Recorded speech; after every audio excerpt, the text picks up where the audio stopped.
बचपन से मेरे मन में भी ये सवाल था कि आखिर कैसे पृथ्वी को समुद्र में छिपा दिया, जबकि समुद्र पृथ्वी पर ही है। हिरण्यकश्यप का भाई हिरण्याक्ष ने पृथ्वी को ले जाकर समुद्र में छिपा दिया था। फलस्वरूप भगवान विष्णु ने शुक्र का रूप धारण करके हिरण्यकश्यप का वध किया और पृथ्वी को पुनः उसके कक्ष में स्थापित कर दिया। इस बात को आज के युग में एक दंतकथा के रूप में लिया जाता है। लोगों का ऐसा मानना था कि ये सरासर गलत और मनगढ़ंत कहानी है, लेकिन नासा के एक खोज के अनुसार खगोल विज्ञान की 2 टीमों ने ब्रह्मांड में अब तक खोजे गए पानी के सबसे बड़े और सबसे दूर के जलाशय की खोज की है। उस जलाशय का पानी हमारी पृथ्वी के समुद्र के 140 खरब गुना पानी के बराबर हैं, जो 12 मिलियन से अधिक प्रकाश दूर हैं। जाहिर सी बात है कि उस राक्षस ने पृथ्वी को इसी जलाशय में छुपाया होगा। इसे आप भवसागर भी कह सकते हैं, क्योंकि हिंदू शास्त्र में भवसागर का वर्णन किया गया है। जब मैंने यह खबर पढ़ा तो मेरा भी भ्रम दूर हो गया। और अंत में मैं सिर्फ इतना ही कहना चाहूँगा कि जो इस ब्रह्मांड का रचयिता है, जिसकी मर्जी से ब्रह्मांड चलता है, उसकी शक्तियों की तह लगाना एक तुच्छ मानव के वश की बात नहीं है। मानव तो अपनी आँखों की उनके विराट स्वरूप को भी नहीं देख सकता। कुछ बेवकूफ़ जिन्हें यह लगता है कि हमारा देश और यहाँ की सभ्यता गंवार है, जिन्हें लगता है कि नासा ने कह दिया तो सही होगा, जिन्हें यह लगता है कि भारत की सभ्यता, भारत का धर्म और ज्ञान विज्ञान सबसे पीछे हैं, उनके लिए मैं बता दूं कि सभ्यता, ज्ञान, विज्ञान, धर्म, सम्मान भारत ही से शुरू हुआ है। अगर आपको इस पर भी सवाल करना है तो आप इतिहास खगाल कर देखिए। जिन सभ्यताओं की मानकर आप अपने ही धर्म पर सवाल कर रहे हैं, उनके देश में जाकर देखिए।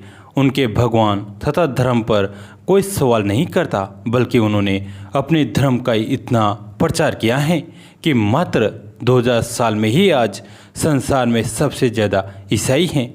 और आप जैसे बेवकूफ़ों को धर्म परिवर्तन कराते हैं, और आप बेवकूफ़ हैं जो खुद अपने ही देश और धर्म पर सवाल करते।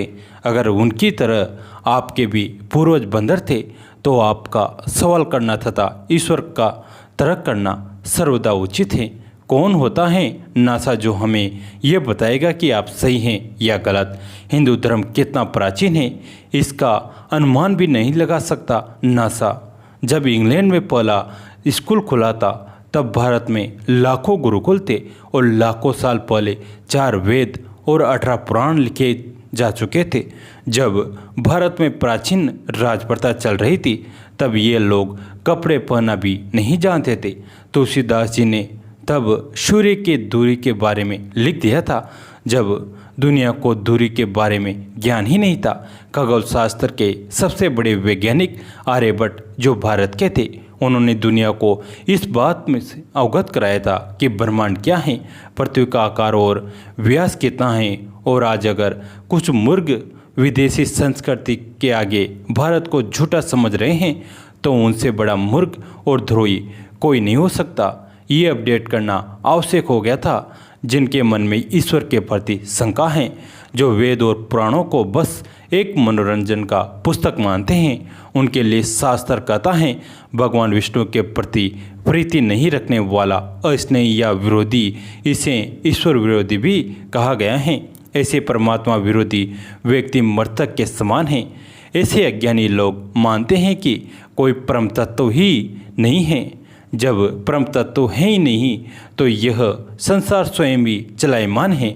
हम ही हमारे भाग्य के निर्माता हैं, हम इस संसार चला रहे हैं। हम जो करते हैं वही होता है। अविद्या से ग्रस्त ऐसे ईश्वर विरोधी लोग मृतक के समान हैं, जो बगैर किसी आधार और तर्क के ईश्वर को नहीं मानते। उन्होंने ईश्वर के नहीं होने के कहीं कुछ तर्क एकत्रित कर लिए हैं। दिन और रात का सही समय पर होना, सही समय पर सूर्य अस्त और उदय होना, पेड़ पौधे, अणु, परमाणु तथा मनुष्य की मस्तक की कार्यशैली का ठीक ढंग से चलना, यह अनायास ही नहीं हो सकता। जीव के अंदर चेतना या चेतना कहाँ से आता है, हर प्राणी अपने जैसा ही बीज कैसे उत्पन्न करता है, शरीर की बनावट उसके ज़रूरत के अनुसार ही कैसे हो सकती हैं, बिना किसी निराकार शक्ति के ये अपने आप होना असंभव है। और अगर अब भी ईश्वर और वेद पुराण के प्रति तर्क करना है तो उसके जीवन का कोई महत्व नहीं है। कैसी लगी है कहानी कमेंट में ज़रूर बताएं। वीडियो को लाइक करें, चैनल को सब्सक्राइब करें, घंटी के बटन को दबाकर ऑल पर क्लिक करें। दोस्तों इस कहानी को अपने दोस्तों के साथ, फैमिली के साथ शेयर जरूर करें। कहानी अंत तक सुनने के लिए आप सभी का तहे दिल से धन्यवाद।